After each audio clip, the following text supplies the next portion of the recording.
My revolution is not a revolution.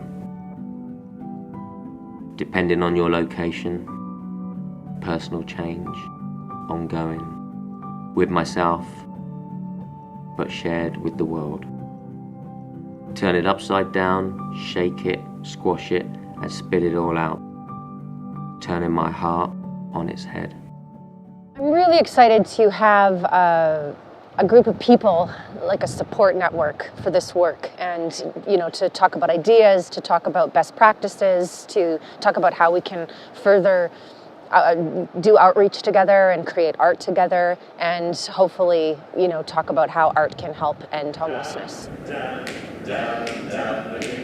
thrill and the joy and the really deep satisfaction of the last few days has been creating understanding and creating meaning from a wide range of viewpoints. So, connecting deeply around a certain passion, a certain commitment, and then exploring the differences in our perspectives and our approaches, and seeing places of connection and harmony between the various kinds of work that we do. Art, it allows for wellness. It allows for somebody to have purpose, for somebody to explore their own emotions that, as a homeless person, might have been suppressed for many, many years. The play would you like to enter into? Where Julian and David are talking about him needing money and how he might get some funding. What would it take? What do you need to be able to, because you've been investing so much in yourself. Yeah, already. I know, and these last 10 weeks have been amazing, but and obviously I created this amazing work, but the problem is I can't afford to keep doing it, If we want to be able to produce that kind of work, we need his presence, and he is a big conduit to other artists coming in and doing that kind of stuff. He needs to be supported. We need to find some dollars for him. Are you talking about paying him? Yeah. Well, he's not on staff, Julian. I do the same job, man. Same job. Look, this is his $10 Starbucks card. Take this now. Thank you for playing it for real, right? We heard Billy say this is not who I am, but in the theater of the oppressed, if we don't play the oppressors as oppressive as they are, then we can't really we can't understand how it is, and we can't try to change it. So that's excellent. There's going to be some amazing policy work which is going to go on out of this summit, because when we're all coming together, it gives us that bigger voice, and that's the whole point of this movement.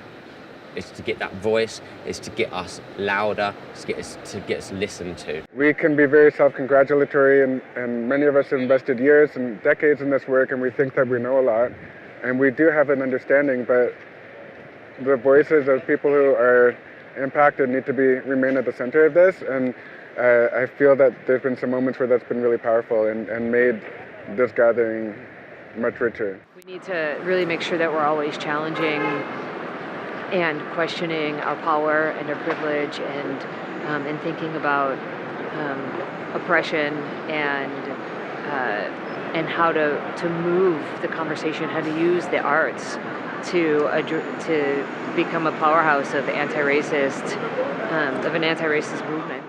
The most powerful things that we've said will change. There's been talks about benefits, so the caps to the amount of time you can work and the amount of money you can earn while you're receiving benefits. There's a few of us that have said we'll go back and look at how we can change that when we get back. How we use the arts with frontline practitioners, whether in shelters or libraries or whatever it might be, to connect to people who are using those services, and to be able to talk to each other. Where I'm from in Chicago, we're doing as best we can to help connect folks to shelter, into roofs, into meals. But I think sometimes we really miss an opportunity to support the whole person, and to give people opportunities to be creative and to express themselves and to work past things that may be bothering them or that were traumatic in their lives, and they can express that through art. These actions have been really quite profound and very practical as well. So from quite deep structural changes that people want to make in their practice and in their organizations, to real commitments to meet together. And this meeting point of UK and Canadian and American projects I think is immediately going to create local networks so that we can begin to build on meeting each other and continuing this conversation on a local level, and then come back internationally for our Arts and Homelessness Festival and Summit in Manchester in 2018.